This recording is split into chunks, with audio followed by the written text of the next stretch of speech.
These are the headlines that made news in 1999. January 4th, former professional wrestler Jesse Ventura is sworn in as governor of Minnesota. January 21st, in one of the largest drug busts in American history, the U.S. Coast Guard intercepts a ship carrying 4,300 kilograms of cocaine. February 12th, U.S. President Bill Clinton acquitted by the Senate in his impeachment trial. March 8th, the Supreme Court of the United States upholds the murder convictions of Timothy McVeigh for the Oklahoma City bombing. April 20th, Columbine High School massacre. Eric Harris and Dylan Klebold killed 13 people and injured 24 others before committing suicide at Columbine High School, Colorado. May 21st, All My Children star Susan Lucci finally wins a Daytime Emmy after being nominated 19 times, the longest period of unsuccessful nominations in television history. June 19th, at about 4:30 p.m., Stephen King is hit by a car on the shoulder of Route 5 in Lovell, Maine. He would suffer numerous injuries, including a collapsed right lung, multiple fractures of his right leg, scalp, lacerations, and a broken hip. July 16th, John F. Kennedy Jr., his wife Carolyn Bessette Kennedy, and sister-in-law Lauren Bessette are killed in a plane crash off the coast of Martha's Vineyard. The Piper Saratoga aircraft was piloted by Kennedy. August 26th, Michael Johnson breaks the 400-meter world record with a time of 43.18 seconds. These are the headlines that made the year 1999. And in 2024, you're listening to XY PodCats.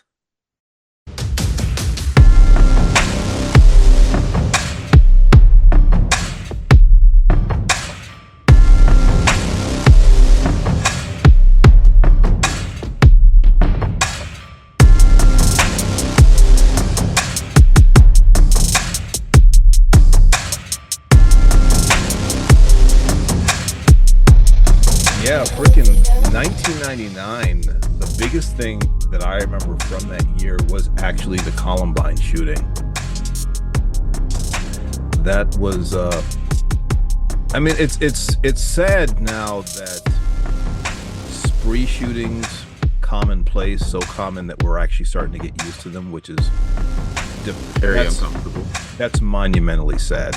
Yes, That's definitely. I mean, it's sad that the things that we start getting used to, and we turn on the news and hear about it again, and we're just like, oh, another one. You know, it's like an unarmed person being shot by the cops. You know, it's become so commonplace that we're like, oh yeah, another one. And these things should really not be getting old, but when people are shooting up schools where there's kids, especially when it's like little kids. Yeah, like well, it wasn't long ago. It was like fourth graders. Yeah. I mean, Always said you should arm the teachers. that's an interesting controversial discussion. So I mean, as officially a non-gun holder, I guess technically speaking, I'm a gun owner. I've got a shotgun, but as probably a gun owner, I can't really say I've got skin in the game, but I do feel like the the constitutional right of everyone to have a gun, to have a weapon, should be tempered by the fact that not everybody has the right frame of mind or the right mindset to use a weapon. Correct, yeah. You know, so like I said, I mean, most of the people that I know who own guns are responsible gun owners. And, you know, if I was in a workplace situation where somebody came in, had lost their mind and wanted to shoot everybody, and one of my buddies was there who had a weapon, I would trust that we would get out of it because most people that I know who have guns know what they're doing.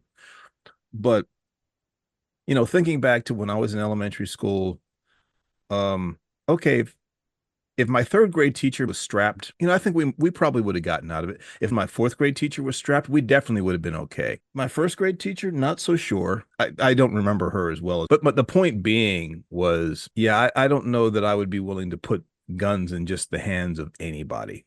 Right. I know when I was going to high school, you were allowed to have a shotgun or a rifle rack in the back of your truck, as long as your vehicle was locked and you didn't go to it during any time unless you were going home. Sure. And I mean, you know, the whole notion that there should be some kind of a contingency against, you know, a student coming in and deciding, you know, today's the day. and I'm going to rack up a body count before I take myself out. There should be some kind of a contingency in place, and you can't just say, well, we'll keep people from getting guns. Obviously, that's going to be naive. You're not going to get people who want guns who aren't supposed to have them from having them. Exactly. You know, uh, excellent example. Eric Harris and Dylan Klebold, they took their parents' guns Yeah. into the school, which I believe their parents actually had to face charges behind that, and rightfully so. But by that point, it's too late. So now you've got live shooters in an environment where it's just all victims. So what do you do? And what was really messed up is they made a video right before they walked into that school, and it spawned a documentary. Didn't they try to say that they were influenced by the shootout from the Matrix? I believe so. I know Bowling for Columbine, that documentary will explain it. You know what? I've never seen that documentary, Michael Moore's documentary. Hmm. I should probably circle back to it at some point. Yeah, I mean, gun control has always been a hot topic. Once again, me kind of being a card carrying moderate, I'm not going to say that I'm falling on one side or the other, because as kind of as a moderate, I advocate for the rights of anyone who knows how to use a gun, knows when to use a gun, to have a gun. you Right. know as somebody, once again, who is really not a gun owner, it doesn't really bother me if I see a guy strapped in Walmart. Hey, I figure that if so long as he's not brandishing it like in the diaper aisle. Right. I mean, I also know that I'm not going to say anything to him like, dude, your shoes suck. Like I said, I went to school with enough guys who had weapons. Actually, one of my fraternity brothers had a like a 6 foot high locker filled with weapons. It looked like he was prepared for Armageddon. But Bring on the apocalypse. he knew how to handle his weapons. And ever since, and everybody who I've ever met since then who was a gun owner, they respected the potential destructive force of the instruments that they owned. Exactly. you know And you um should properly educate your kids on it if you have kids with weapons in the house. yeah, if you're going to have weapons in the house, you definitely need to make sure that your kids understand what they are, understand when they get to the right age how Hmm. to use them, and make sure that they are unloaded and properly stored. And it's just and it's the same thing. If you and it really is, in my opinion, the same thing. Is not everybody is fit to drive a car.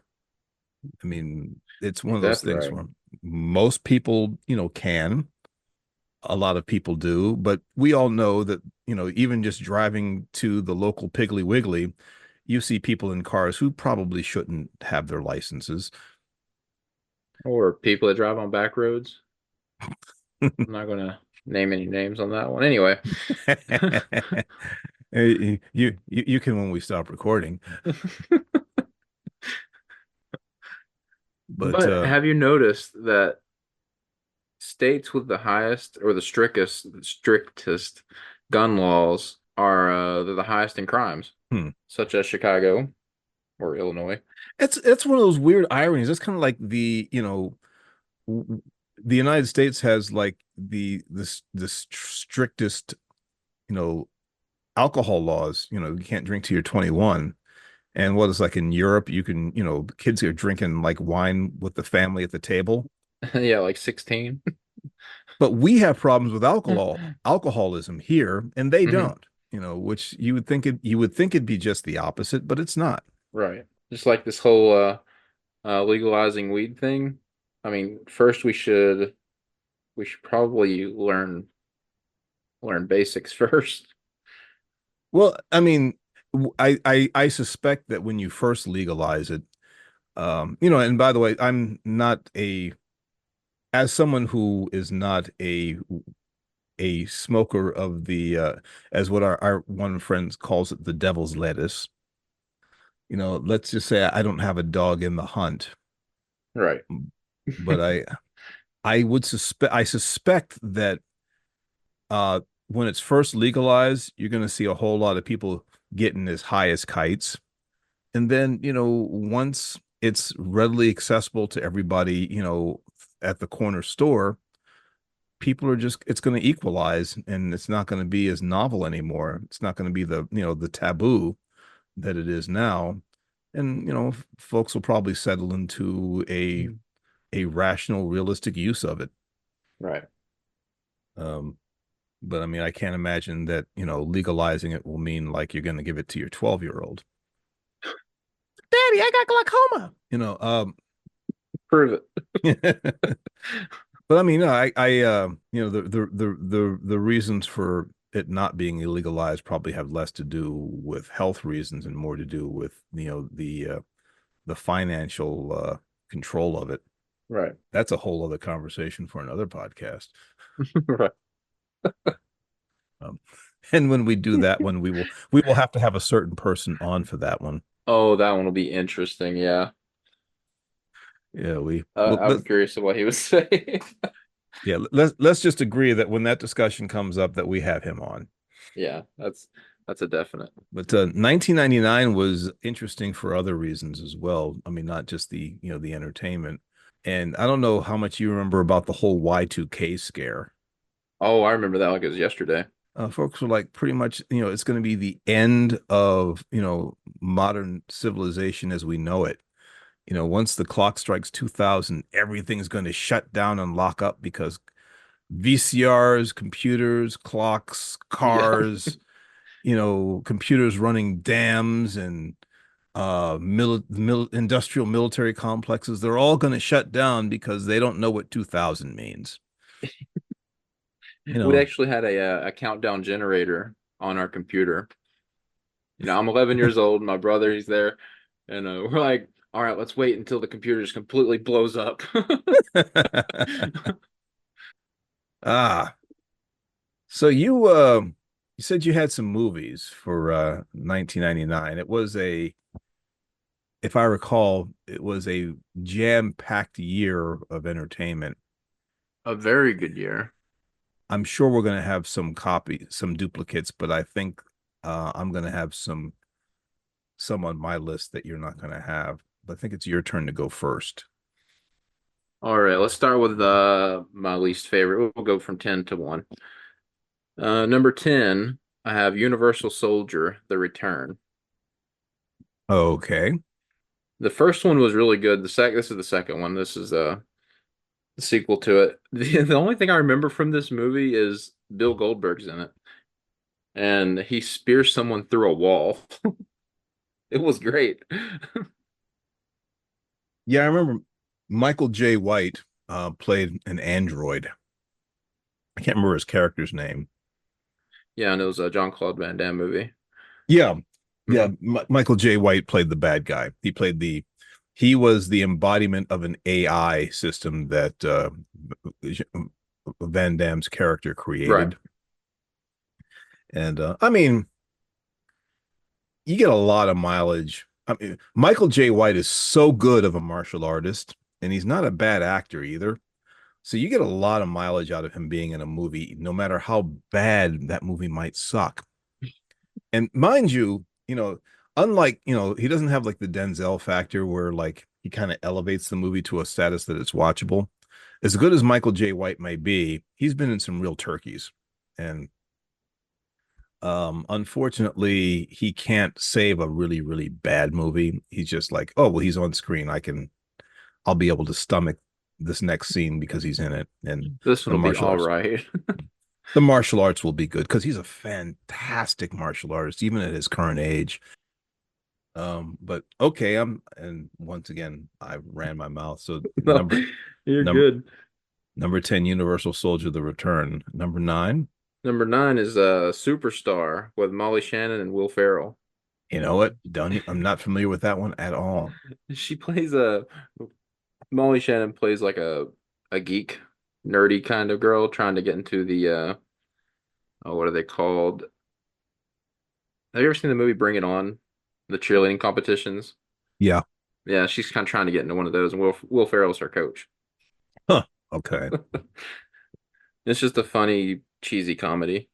And number 8, It's Kiss, Detroit Rock City, the cartoon. Well, I'm not familiar with that one either. I saw it and I saw the picture of it and I was like, yeah, that's something my dad would want on here, so I put it on the list. Okay, fair enough. Number seven, House on Haunted Hill. Had to be on here. That was the one with Tay Diggs, right? Right. Okay, I did see that. Number six, I saw this in theaters when I was 11. 10, sorry, 10. The Blair Witch Project. Okay. Yeah. Well, yeah, you that had to be on the list. It had to be. It's, I would rewatch that movie. Well, I mean, and you know, and I think I've been vocal in the past about how I feel about found footage movies. mhm, And I don't like the found footage genre. It's been overdone, and it's been an excuse for lazy filmmakers to put something out. right. But the Blair Witch Project, as well as the first, well, I have to say even the last Paranormal Activity movies didn't phone it in. Right. They That's were, actually like the Blair Witch Project. I think the next one that I liked was the Paranormal Activity movie. yeah. Well, it was well done. It you know it actually it looked like it could have been what it was pretending to be. Yeah. So But could you imagine being 10 years old watching that in theaters? no, no. Um, but I mean, I guess I could appreciate it. There was a movie called It Came from Hell, which I dubbed the tree monster because I saw it when I was 4 years old. It was about Mm, a, I guess, and I didn't really know this because I didn't care about the details. I just know that it was about a tree monster, but the tree monster would come and grab people and then drag them to the quicksand. And as a 4-year-old, that that sounds movie's terrifying. oh, as a 4-year-old, there was nothing scarier. If my mother wanted me to eat my vegetables, she's like, "You better eat your vegetables, or the tree monster's gonna come and snatch you out of your bed." Oh, they You know, gone. the plate was clean. Meanwhile, if you can find It Came from Hell, it is one of the cheesiest, campiest, dumbest looking movies you've ever seen in your entire life. It's on lists for how bad it is. But back when I was 4, it didn't matter. The tree monster was he was the tree monster was it. That was the definition of horror for 4-year-old me. So I can appreciate what like Paranormal Activity would do to the average 10-year-old. So Right. yeah, 10-year-old Sam gets a pass. Well, I appreciate that. Number five, The Mummy with Brendan Fraser. Okay. Yeah, you can't beat the original. I don't, and You, after that one, I didn't much care for him. yeah, no, I get that. Um, but that had to be on the list as well. Yeah, it's classic. Number four, Any Given Sunday. That surprises me that made your list. I Really? thought I have that on mine. I didn't think that was going to make it onto your list. Oh yeah, I love that movie. Okay. Actually, I just watched it like a week ago. Oh, Yeah, okay. they play it on repeat for some reason on CMT. I don't know why. But this one I know is on yours. Number three, The Green Mile. Yeah. Yeah, it's on mine. Yeah, poor John Coffey. Leave the light on at bedtime. I'm sorry, boss. And All right. number two, Big Daddy. Oh, Adam Sandler. Yeah, any Adam Sandler movie, I think's gold. And my number one pick, Bicentennial Man. Oh, Yeah, okay. Robin Williams. I have a soft spot for that movie. I do. I do too. Big I one. You know what? It didn't make my list, and I think it's probably because it probably would have made my honorable mentions. I don't think I remembered it was a 1999 film, or if it came up in my research, there was some reason that I didn't put it on the list. But I liked it, and I did enjoy it. It was it was a sincere movie. I think that Yeah. it didn't shy away from kind of being heartfelt. And even And though he was a machine, it was still funny. He's like a comedic genius still. he Robin Williams was a comedic master. Yeah. Oh, and I have a worst movie of 1999. Yes, This one, just the artwork of it, you have to see it. It's called Baby Geniuses. I seen it. I saw Baby Geniuses. So, um, with my 10, there are going to be a few duplicates, but a lot of ones that are going to be unique, as I suspected. So, really quick, my number 10 pick is Arlington Road, which is a story about domestic terrorism. It starred Jeff Bridges, Tim Robbins, and Joan Cusack. And it was a kind of a really slick psychological thriller, but once again, it was about domestic terrorism. Mhm. But it was directed by Mark Pellington, and for me, that was really cool because Mark Pellington actually directed the movie that I was in a couple of years later, which I'm not going to mention by name because I'm pretty sure at some point it's going to come up on the podcast, so we'll talk about it then. But I got a chance to meet Mark Pellington, and I, got a chance to, obviously I worked with him because he directed me, but I was just like, dude, Arlington Road rocked, and I thought it was slick, and it was kind of cool to, to meet somebody who had done something that I thought was really slick, Right. and I could honestly say I really thought that the movie was good, and it wasn't like just kissing his butt because I was working for him at the time. It was just a really cool flick. But my number 9 pick was, and this one surprises me even to this day. What's that? It's For the Love of the Game. I saw that one on there. Um, and I really liked that movie. I really kind of dug it. And by that point, I was really kind of over the Kevin Costner baseball thing. Kelly Preston was really good in that movie as well. And it was the first thing I had seen J.K. Simmons do that I didn't hate him, like as a character. Because up until that point, this was before I think J. Jonah Jameson and J.K. Simmons becoming like a household name. The only thing I had seen him do up to that point, aside from some recurring guest spots on Law and Order, was he played Schillinger in Oz, which we talked about on the podcast before. Hmm. Schillinger was a white supremacist in the prison, and he was just straight up evil. He was the embodiment of evil. Satan's He Prodigy. he made Darth Vader look like a Girl Scout. Schillinger was just nasty, and J.K. Simmons completely convinced you that there was nothing redeemable in him at all. And then he played this, really cool, sympathetic character in that movie. But yeah, I really liked For the Love of the Game. Yeah, and Kevin Costner is one of my favorite actors. Top three. And he was good in it, of course. Oh yeah. My number 8 pick is Being John Malkovich, Oh, interesting. which once again, kudos to everybody in that movie, especially John Malkovich for playing himself. My number 7 pick was the remake of the Thomas Crown Affair with Pierce Brosnan and Rene Russo. It was directed by John McTiernan, who directed Predator and Die Hard and a few other movies. The Hunt for Red October was probably my favorite John McTiernan movie, but That's a good movie. the Thomas Crown Affair I thought was good and it was slick, and it was cool to see Pierce Brosnan do something else besides Bond because at that point he was Bond. Number 6, one I'm a little surprised didn't make it onto your list, but I guess I can understand why it didn't. And that was Fight Club. Oh yeah. Yeah, I saw that on there too. I've seen it and it's a good movie. Just don't watch it past the end credits.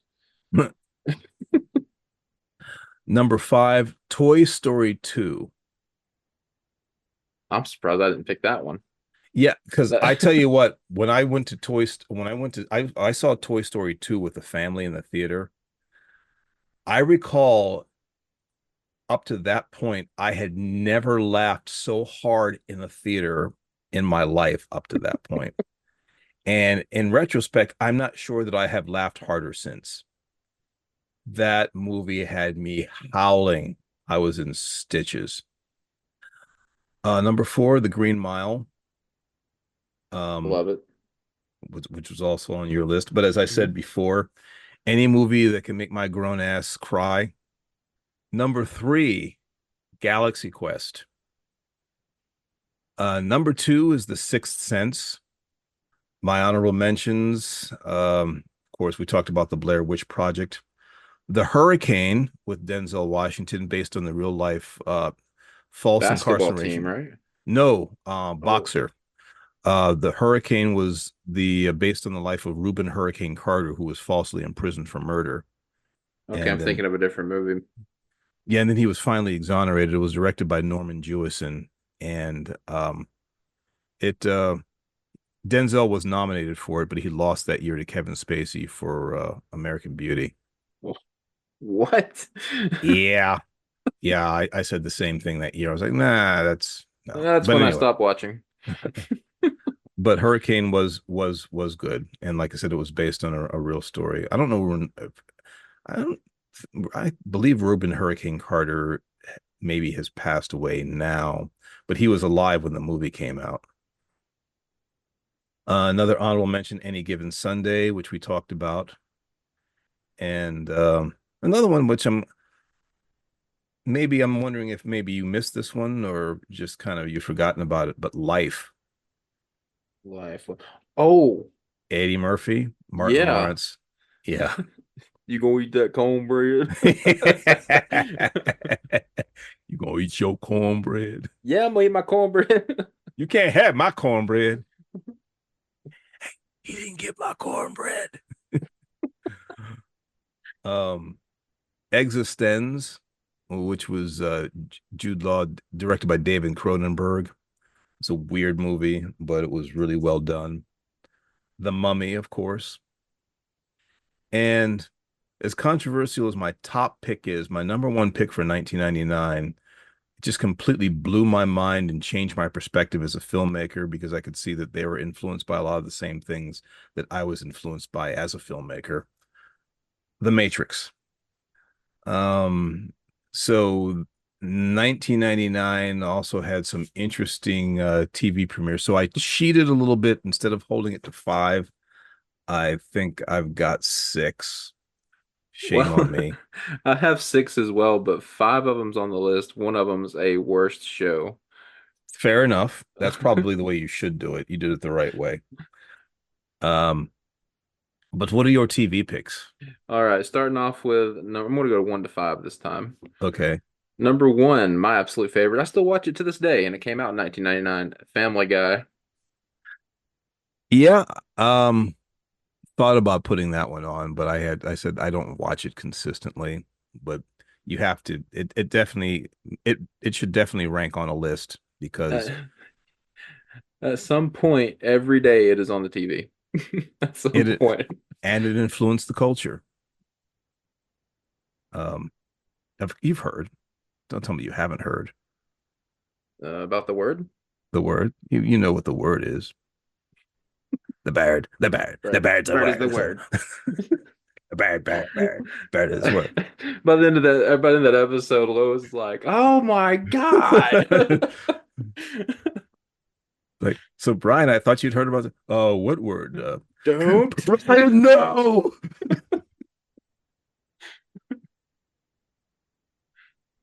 Oh Okay. man. Family Guy. All right, number four. Oh, number two. We're going up the Oh, list this number time. two. Okay. Number two, this is how how people shake hands. Yes. Well, me and my mom, when I was 10 years old, we did this thing with our hands. We would put our fingers like together and go woogie woogie woogie because of this show. This show is called Rocket Power. Oh, not familiar with that one at all. It's just a group of friends from, I believe, California. They were all surfers and Rocket Power. All Mhm. right. Number three may not be so kid friendly. It's called Ed, Ed, and Eddie. I know of this show. Yeah. Especially Um, when they talk about their wooden plank. I think his wow. name's Planky or something like that. Hmm. I think my kids might have watched Ed, and Eddie, but I don't know if they were kids at the time. So, number four, I don't really watch this show. I've seen a few episodes of it. I didn't really see the big thing with it. It's Futurama. Oh, yeah, I watched all of the episodes of the original run. I binged it. It took a couple months to do it. I haven't watched any of the new episodes from the resurgence when they brought it back. Yeah, I haven't seen the new ones either. And you're gonna like my number five pick, Okay. Little Bill. Wow. Are we even allowed to put him on put that on now? Oh, I don't know. And I have a worse show. Yes, I was waiting to hear what that is. Oh God. Okay, this one I can't really stand this show. It's a Digimon Adventure, Mm, okay. and I have been a lifelong Pokemon fan since 1996. Is it just Digimon itself that you don't like as a kind of like a bad clone of Pokemon, or was it that Yeah, version of yeah. Digimon? Okay. It's like Pokemon came out, and then maybe 3 years later, this Digimon comes out, and they look like a Timu version of Pokemon. My TV picks are I'm actually no duplicates this time. Oh wow. So in the animated world, I was a fan and watched all the episodes. I think I saw all the episodes of Batman Beyond,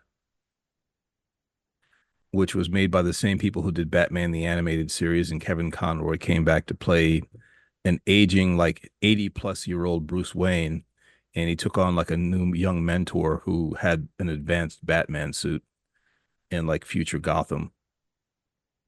That sounds interesting. I think you can still watch it on Max, I think, because it's going to be one of those Warner Brothers animated cartoons. And there was talks that they were going to do a live action version, but I don't know if they got any momentum behind it or not. Yeah. Um, my number two pick was The Sopranos, which I liked Oh, up until the very last scene of the very last episode, which I think pissed a lot of people off.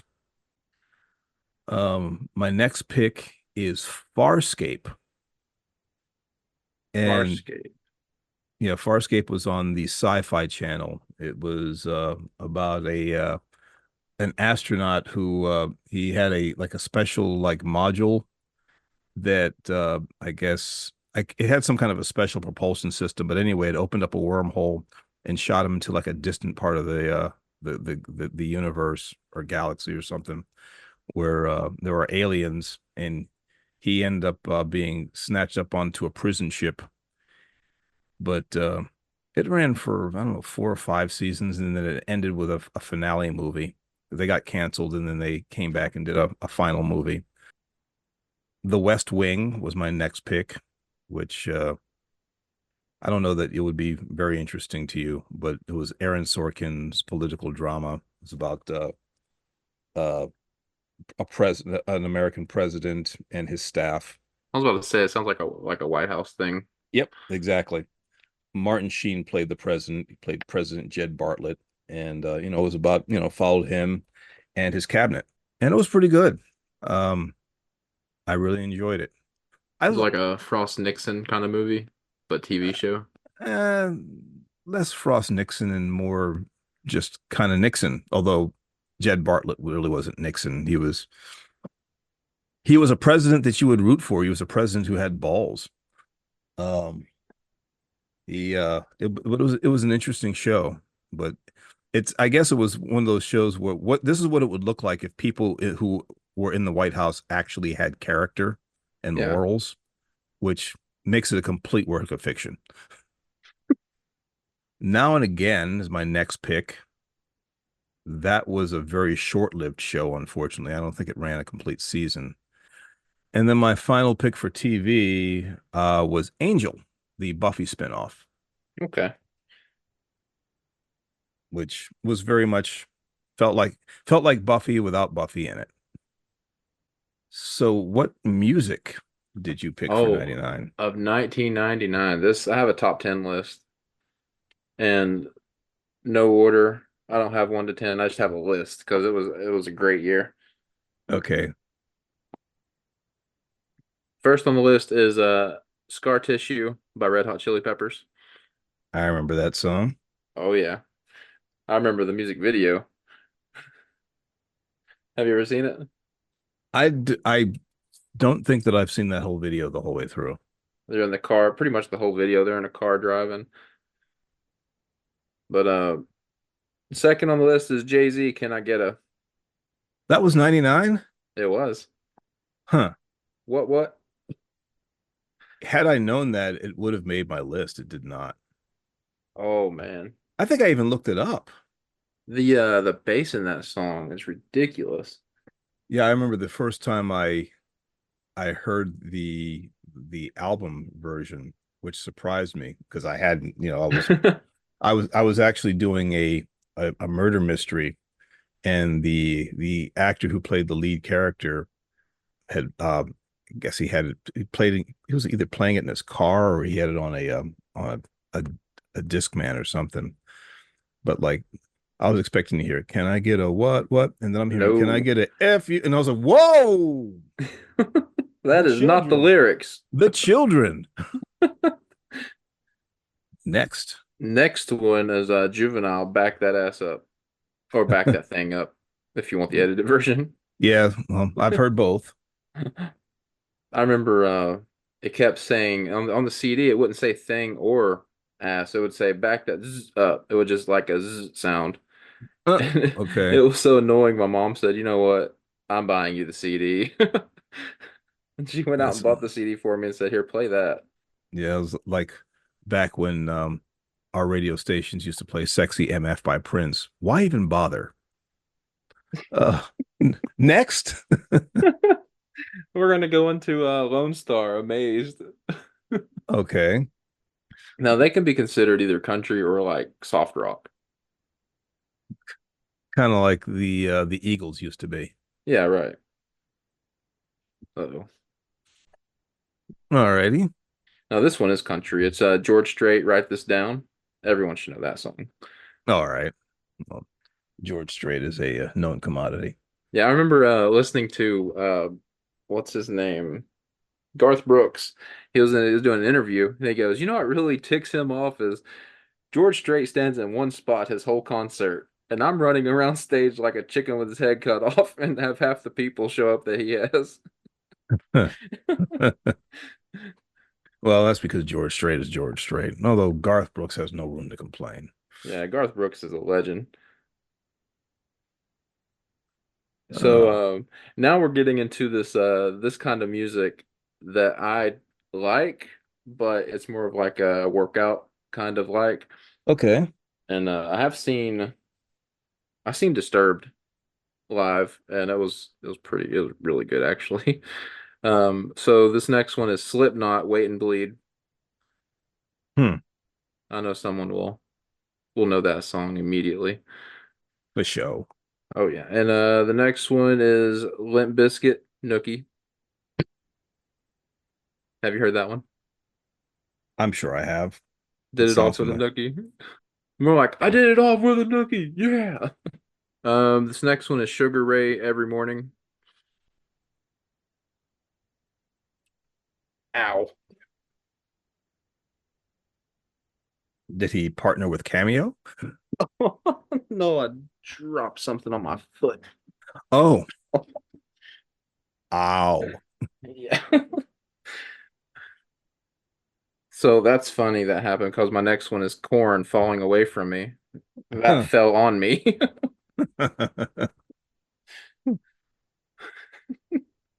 And you said you dropped it on your foot. Yeah, So you my dropped it on big your toe. corns? Pretty much. The best part of falling away from me, you have to listen to it. The best part is probably about 3 minutes into it. They drop the heaviest guitar and bass at the same time. Okay. Yeah. It's like music in your ears. Anyway, I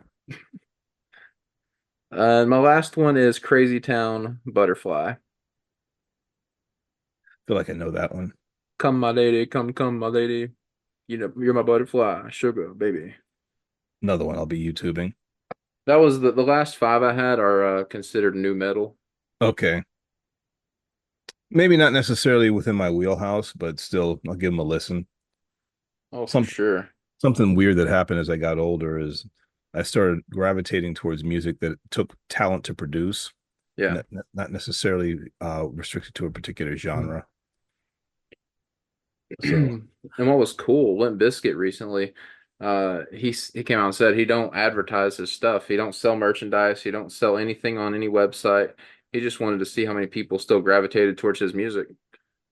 And they're still one of the hottest bands out there. interesting philosophy. I can respect that. Oh yeah. And he also produced the movie The Long Shots. The lead singer of Limp Bizkit did, Fred Durst. Okay. Yeah, The Long Shots has Ice Cube in it as the main character. It's a comedy, I think Huh. football movie. All right. Good list. Good list. Thank you. Um, So what's on your list? Mine is much shorter. I kept it to five, and it's pretty diverse. Okay. So, my first one is Mambo number five. One, two, three, four, five. Yeah. And I was working at a electronics retailer that I shall not name at the time when that song came out. But this particular electronics retailer always, back in the TV video department, which was where I worked, had a a laser disc that would loop with certain things on it, Yeah. and that video was one of the things that was on it. I remember I remember this old couple was in the TV department that one of us was helping him, and that video came on. And if you remember, the video is a little racy. Yeah. I remember this woman was like, she looked at the television, she's like, oh my. It's like I cracked up. Um, but I confess, no, didn't matter what I was doing when that video came on. I found an excuse to be in front of one of the televisions. Mambo number five. Mwah! Um, Number four. Actually, I became aware of this song well after 1999, but it was released in 1999. It is a cover of Stevie Wonder's "As" by George Michael and Mary J. Blige. Oh, that's a good mix right there. It is. It is a definitely. There are not too many people that can cover a Stevie Wonder song and do it Right. justice, but they did. And my number three pick is I feel guilty for this one, but I don't care. I liked it. She's in the superstition, black cats and voodoo dolls. I feel a premonition that girl's gonna make me fall. Still don't know what I like it. it is. You know what it is? Or you just gonna try to like uh No, I was waiting for you to finish it. no, I'm not gonna finish. Oh, go on. Living La Vida La Vida Loca Loca. by Ricky Martin. And then Fat Boy Slim, right here, right now. Oh, dude. I use that song. I still use that song to work out to. That had to make the list. I just looked over it. Um, and then my last pick, not necessarily, these weren't in any particular order, so I don't know. I know that I'm considering this my top pick of 99, but Will 2K. Will 2K. Yeah, he sampled Rock the Casbah for millennium. Okay, yeah. It's here and I like it. And the video was cool for it as well. I'll be YouTubing that one. Oh yeah, he's actually like time traveling through the video. Oh, no, that's got to look kind of cheesy from 1999. It's dated, but it's it was well done. I mean, he had some money to throw at it, so. But those are my music picks for 99. Sad. Strong list. Well, I'd say that 99 was definitely a good year for movies, TV, and certainly music. I could have gone with a lot more music picks. Oh, I definitely could have went all night with them. But For yeah, those are sure. just some of the few that I listened to. Oh, the best part of 99, in my opinion, music wise, was Woodstock 99. Yeah. You do you know anybody who went? I don't know anybody that went, but I did watch it live. Oh, okay. Yeah, we paid the 200, I think it was $200 to watch it. Jeez. Yeah, I had it on VHS tape for the longest time, and I don't know what I did with it. You better go kill somebody to get that back. Right? Well, I mean, if it was VHS, there's a good chance that it might have degraded. But I've got if a you, DVD of it now, though. oh, you do? Yeah. Okay. I was gonna say if you can find the VHS, maybe you can transfer it to a disc. But if you got a DVD of it, then you don't need to. But man, that Woodstock 99, they burned down the place when Limp Bizkit played break stuff. Hmm. Like literally burnt down they had to stop the show. Oh, so this was the stands were filled with Philadelphia Eagles fans. What's funny is the owner of the owner, the guy that came out with Woodstock 99, I forgot his name, but he told Limp Bizkit, he said, "Do not play break stuff, please." And Fred Durst stuck up the middle finger, and that's that the song started. That's all she wrote. That reminds me of I think it was last Super Bowl. This is either the last one or the one that had Eminem, Snoop Dogg, Dr. Dre. They told Snoop Dogg not to wear anything blue. Like, don't put your blue bandana on your pants, right? He came out with a whole blue bandana outfit. Yeah, they're just when people get to that whole level of fame and stature and got that much money in the bank, where it's just like they got that FU status.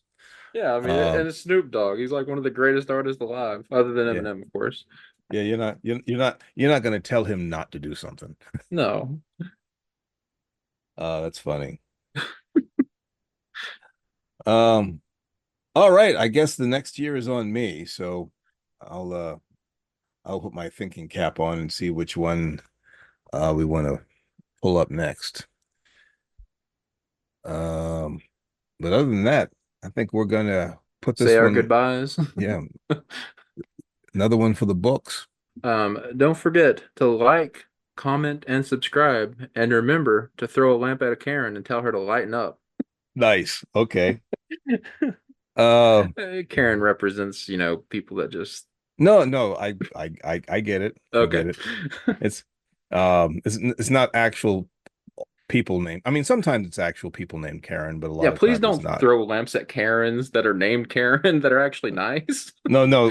One of the nicest women I've ever met in my life was named Karen. So, Yeah, same here. But I've also met a few nasty ones. yeah, I mean, it can happen. Uh, but with that, I will say X. Why? See See you you later. later. And we're out. Oh man, imagine throwing a lamp at the Karen that used to be my boss. I hope it's a cheap lamp. Furniture is too expensive to just be throwing at people when you can just, throw a stick or like a 2x4 at somebody. Throw a lemon at them. Yeah, right. There's a whole lot of other things you can throw besides like working furniture. You can throw a broken lamp, I guess, if you want. Yeah, just don't pick out an expensive one. That's all we ask. It sounds like we're advocating for violence. We're not advocating for violence. Yes, we are. No, I'm just kidding. We are advocating for respecting the furniture.